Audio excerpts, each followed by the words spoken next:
welcome to the Patreon exclusive edition of Black, White, and Red All Over. I'm the hardest working man in comics, Victor Dandridge. And I'm Ryan. Poor man. You sound downtrodden with the plague. It's the black lung or the black lung or red all over. Yeah. That's what this episode is. We are going to spoil King Thor #1, written by Jason Aaron, art by Asad Ribic. This is a Marvel Comics feature. Yeah. And it's art. It's not drawn by. No. It's not pictures by. Art by. All right, so just to recap you on where things are in the King Thor verse, okay? We get a quick little intro. 3 characters that you need to know about. The Girls of Thunder, right? So together with their grandfather, King Thor, the sisters Frigg, Elisif, I think Elisif, yeah. Elisif, and Atli have worked to revitalize the once-dead Earth of the far future. Yeah. But even though life on Midgard is flourishing once again, the rest of the universe seems to be dying, while the goddesses search for answers. Yeah. Then we have King Thor himself. Their grandfather. Yeah. Faces the fight of his very long life. Aeons ago, he faced an enemy named Gore, wielder of an ancient force called the All Black, born of the god Null, which, if you aren't following, correct yourself. Also, because Silver Surfer Black was this week. Right. Pick that up. References to Null there. Forged in the fire of a celestial. After Gore's death, the All Black spent eons hiding out, first in Galactus, which is metal. Right. Then in Ego the Living Planet, which is Metaler. Now, at last, it has found the ultimate host, Thor's brother, Loki, and so the trickster god carries a new title, the All Butcher. Yeah. Now, for those of you that aren't familiar with what the All Black is, it is a sword that was crafted from the same symbiote nasty that makes up Venom and all of those guys. Yeah. So Null is the god of the symbiotes, and this was a blade that he created just to destroy things, and now Loki has it. Which can't go wrong. Right. So we start off in this city of the gods, a Nippon city. Yeah. And it's like the last vestige of godly goodness in the universe. Was one of the first things ever created to represent the gods. It was supposed to be like the most powerful, prolific place of all time. But just like the rest of the universe, it is currently dead. Yeah. The 3 sisters are actually running through looking for information. They're scouring the library because you figure if it's the library of the gods, there's got to be some stuff in there. Yeah, like legit. As they're walking through, they're finding like the maimed, like dead corpses of leftover god fairs, and it's not a good look. Yeah, think about that. Like, this is where gods would hang out, right? And you're looking at dead gods, like corpses. Yikes! Been there. Nobody buried it. Just left it. Kind of crazy. But they find one living being here. And it's a very interesting looking guy. I mean, he's got like eyes on top of where his eyes are. Yeah, because he's got the one set of eyes that look very, very surprised to encounter people. Right. And then there's the second set of eyes that's just like God, your people are breathing. Why are you here? Intruding. It's kind of hilarious. So this guy is Shadrach, and he's been like basically keeping up this place for millennia. And he's been here for so long by himself that he can't even remember what he was the god of. Yeah, he has no idea. He's forgotten. It's just crazy. But they're like, look, there's got to be a way to contact other gods. Like, we can't be all that's left, right? Like, there's got to be something. Because it's the universe. Right. Like, it isn't just this small thing. There's gods everywhere. And Shadrach seems to have some sort of innate knowledge of why the girls are there. Yeah. Like, he straight up calls it. He's like, look, I know why you've come all this way from Asgard. Then Annihilablade. Yeah. What a dope name. The God Slayer. It passed from Null to Gore to Thor to Galactus to Ego. Notice all the lines of succession of power. And now, by the diamond moons of Gogo, maybe? I don't know. Sounds metal. Now All Black, the Necro Sword, has gone to, and then, boom, he gets hit. Yeah. Like, you can see his face tentacles have been cut loose, severed, like literally shaved off. It's crazy. The sisters all get gung ho ready, and they're like, "It's Necro Ravens. This is his work. His," being very specific. Because imagine that, like how uber your life has to be that your uncle, is like now your greatest enemy. Yeah, like this is like the antithesis of all Spider-Man. Like this is terrible. And I mean, they know it too. They're like, come out and face us, uncle. Yeah. Like, it's real. I've never felt so proud to have facial hair than in this little beardless coward thing that she calls him. I was like, not me. Yeah. I've got the facial hair. That's right. So they're trying to figure out a way to stop this. I've read the ancient stories of Null. I saw what Gore did with my own eyes. We have to find a way to help our grandfather because this is bad. Yeah, like, this is powerful stuff. Yeah, like this is it. It gets real meta here, where he's like, the story of this isn't over because it's still being written. Like you can't look for the answer in a book because it's still happening. Because that makes me wonder: are they going to pick up that book? I would, because there's a book that says the Saga of the God Butcher.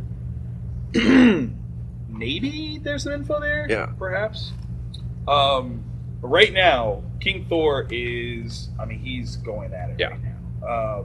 Loki looks dope though. Like, classic horns, but like both arms are turned into like all black swords. Yeah, and it flows into his cape a lot like the Venom symbiote. Like it's really, really. This is amazing. Evil, fluidly evil. And it's amazing to like see Mjolnir clash up against the Necro sword, and I mean like they're literally fighting in the floating ruins of Asgard. Like things are going bad, and it seems like, I mean, obviously as a fan of the Marvel Cinematic Universe, you know that there's always been this contention. Yeah. But we like Loki in that. Yeah, in the MCU, he's relatable, he's fun. Right. Like, he's a bad guy sometimes, but he's Loki. He's Loki. Like, it's fine. Yeah, not this Loki. This Loki is, like, his petty jealousy is deep. Yeah. Like, he has been very upset with the notion of how popular Thor is. Yeah. And, I mean, okay, considering what Thor did to him, I get it. Yeah. Thought you could chain me in a pit of Muspelheim fire vipers for all eternity, eh? That sounds bad. That does. But I ate my way through them, brother. That sounds delicious. That's a move. Until my insides burn and my tears turn to venom. That's unfortunate. That feels need to see a doctor. Yeah, definitely might want to get a checkup.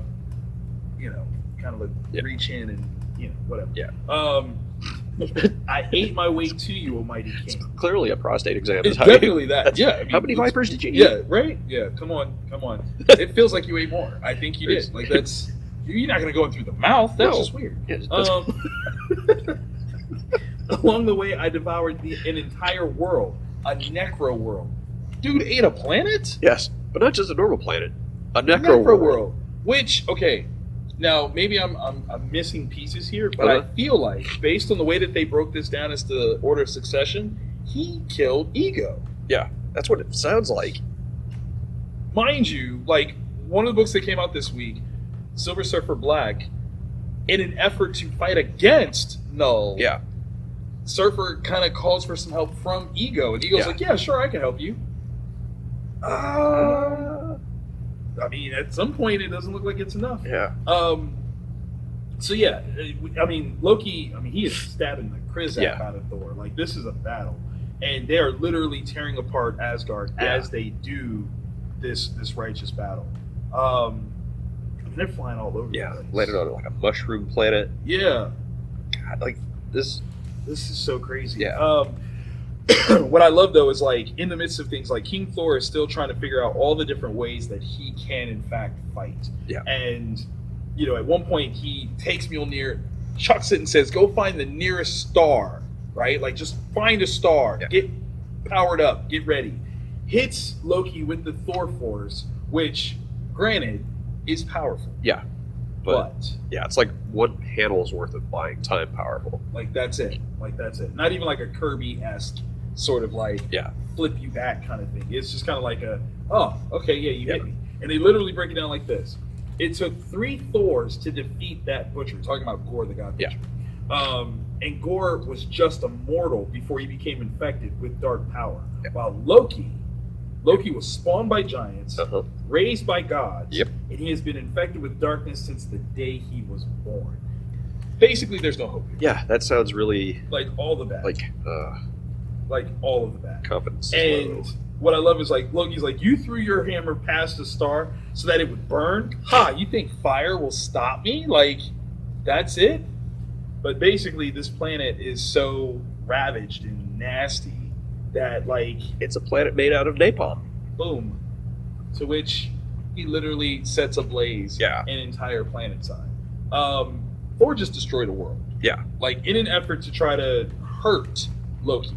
Yeah. Literally just destroyed a Because world. it doesn't work. Like, that's the thing is Loki is still going full Loki. Right, like, full strength, going at it. At the same time, and this is another statement of how powerful Loki is right now, Thor's granddaughters are fighting off these black ravens. On a completely different side of the universe. Yeah, like, totally different place. So, like, Loki is literally fighting two fights at the same time. Yeah. Right now. Crazy. And not even breaking a sweat. Right.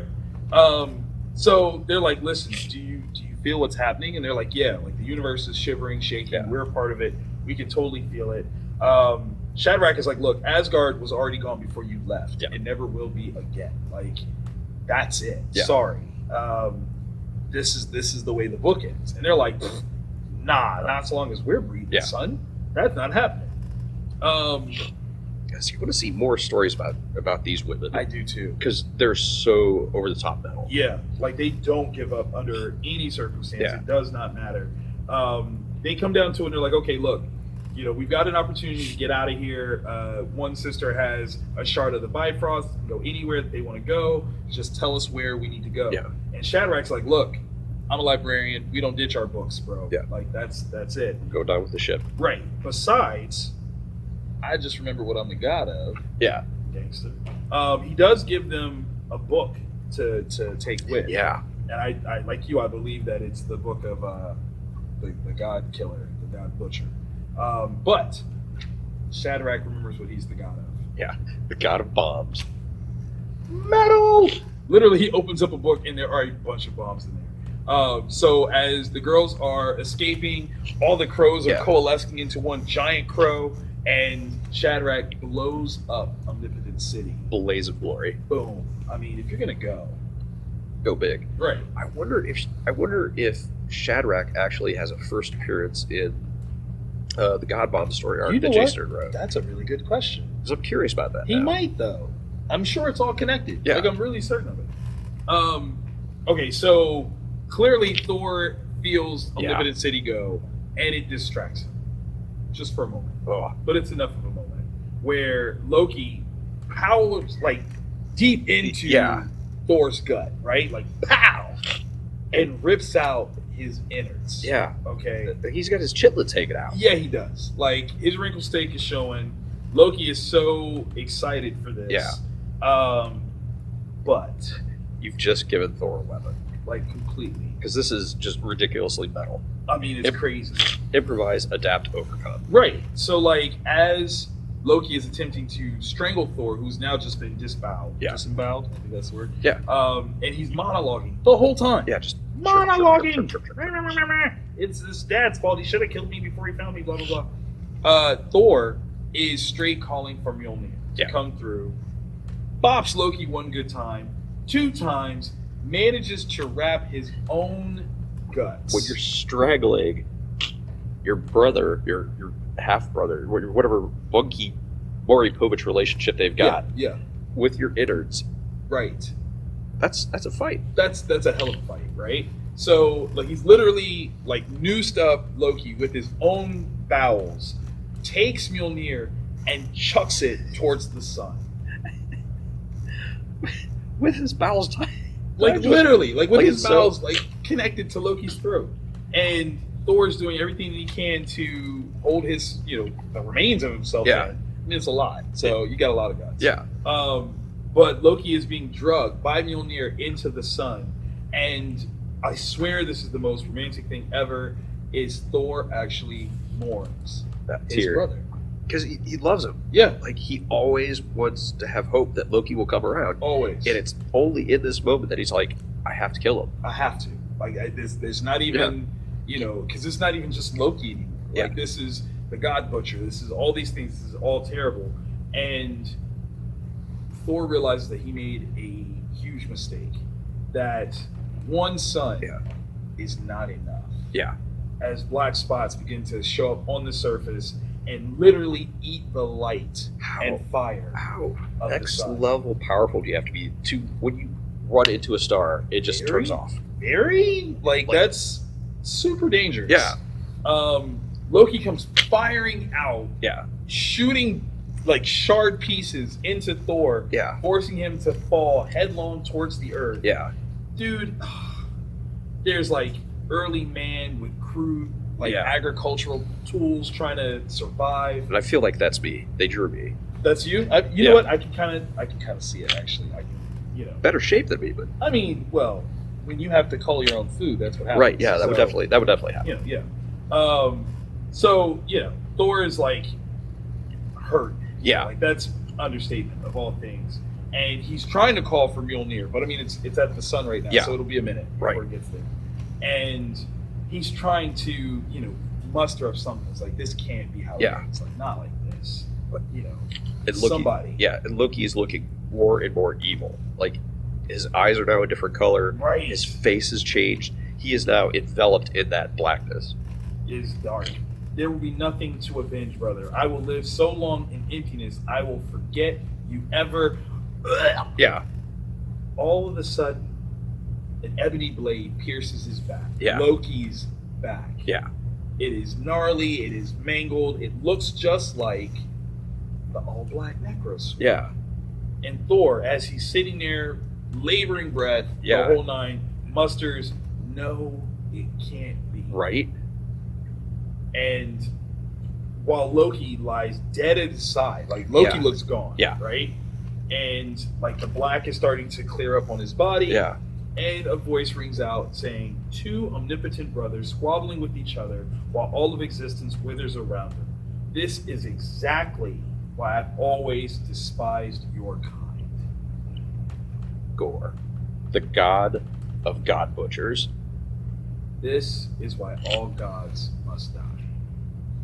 Literally, like the guy who started this is back, has inadvertently saved Thor. Yeah. Looks like he's of the same species that Shadrach is. Yeah, oh my gosh. Right? Maybe we just can't see like his upper eyes, but here's the trick to this. Gore, the god of god butchers, which means that he is a god. So when he says, this is why all gods must die, is he talking about himself? Maybe. This is like a Ragnarok of Ragnarok. Right. Because if you're the god of god butchers, there's also means there are a bunch of other god butchers, right? Right. Which, that's terrifying. Yeah. That's beyond terrifying. Next issue, though, looks like the fight might not be over. Yeah. Hard to say. As far as issue ones go, this one's fantastic, but it's not really an issue one. No, it's an extension. Yeah. Because it's issue one, but it's also legacy numbered at 723. Right. So it's actually just in the sequence of Thor. Exactly. Which is super powerful. I can't wait to see how far this goes. Yeah. But I mean, do you think like this is the end of Jason Aaron's run? Like, is this where he's wrapping up? Where do you go? True. Where do you go past Ragnarok of Ragnaroks? Right. I mean, that's a great question. Dude, this was such a great read. Yeah. Definitely go to your local comic shop, pick this one up. As always, thank you guys for being our Patreon members. We love you. Feel better, dude. I will. know, it's like assaulting your whole senses. It is. I'll die. I mean, let's not do that. If you do, I'll get a God Butcher sword. Do something to you to bring you back. Friendship.